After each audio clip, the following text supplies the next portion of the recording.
Nous allons revenir avec le docteur Kierzek sur les bienfaits de la marche. Alors, ça fait des années qu'on nous rebat les oreilles avec 10 000 pas par jour. Vous n'allez quand même pas nous dire ce matin qu'on oublie les 10 000 pas et qu'on laisse tomber le podomètre. Ce que je vous vois venir, docteur. Non. Alors, laissez tomber le podomètre, pourquoi pas, parce qu'on est tous un peu rivés avec un podomètre ou alors avec nos smartphones. J'ai fait mes 10 000, c'est super, j'ai pas 10 000, je culpabilise, etc. En fait, c'est devenu un peu cette espèce de chiffre magique. En dessous, pas de bénéfice. Au-dessus, c'est formidable. Et en fait, ce que remet en cause une étude récente sur plus de 33 000 patients qui ont été testés, c'est que c'est pas tellement les 10 000 pas qui sont importants. C'est-à-dire que ça soit 7 000, 8 000 ou 12 000, finalement, peu importe. Mais ce qui est important, c'est de les faire un peu d'affilée. Parce que si vous cumulez 10 000 pas dans votre journée, mais que vous faites simplement entre, je sais pas, votre canapé, votre frigo, et vous levez plusieurs fois et que ça fait 10 000 pas. On fait les 100 pas. Ça a moins de bénéfices, ou les 10 000 pas, ça a moins de bénéfices que de faire d'affilée, par exemple, 2 longues marches qui vont vous faire peut-être que 8 000 pas.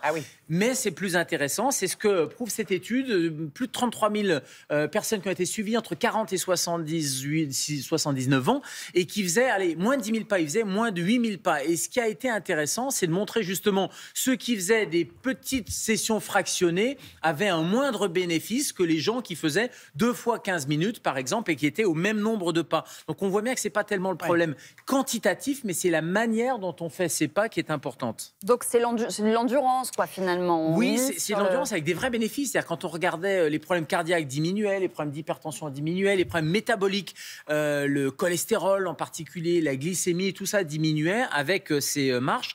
Donc en fait, il vaut mieux marcher pendant 15 minutes, par exemple. On se le fait 2 fois par jour, matin et soir. Et là, il y a un vrai bénéfice. Et qu'on fasse 7 000, 8 000, 10 000, finalement, c'est pas très important. Ce qui est important, c'est de maximiser le bénéfice, de maximiser ses pas. Et ce chiffre-là, on peut un peu l'oublier.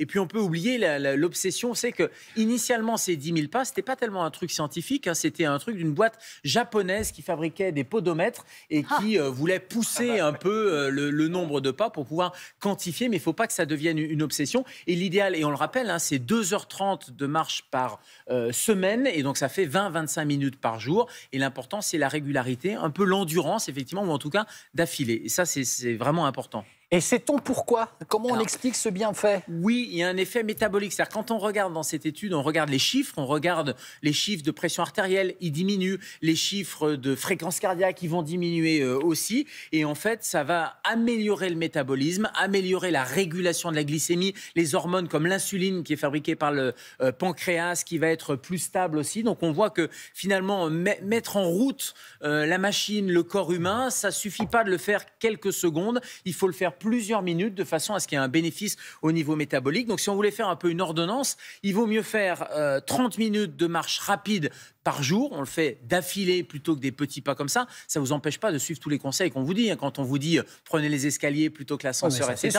Même si c'est sur de courtes périodes, mais ça ne suffit pas. C'est nécessaire, mais pas suffisant. Et ce qui est important, c'est vraiment de marcher, faire ces 30 minutes. Il vaut mieux 7 000 pas actifs, j'allais dire que 10 000 pas un peu mous, parce que souvent, on se dit, on se fait des petits allers-retours à droite, à gauche, etc. Non, il faut vraiment prendre le temps de marcher. En plus, vous allez vous oxygéner. Et l'allure est importante. Et l'allure, c'est de la marche rapide, mais c'est pas de la course. Il faut pouvoir parler.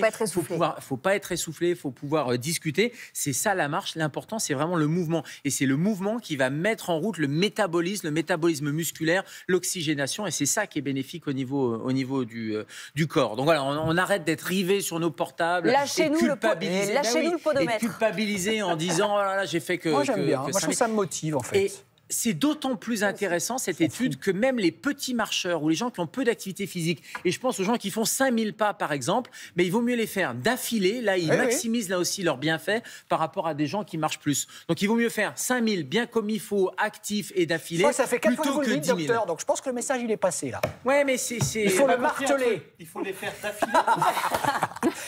Non mais je dis ça parce qu'il y a des gens qui disent ah là, je peux pas faire plus parce que j'ai mal, parce que j'ai de l'arthrose, etc. C'est pas grave si vous les faites d'affilée. Merci docteur.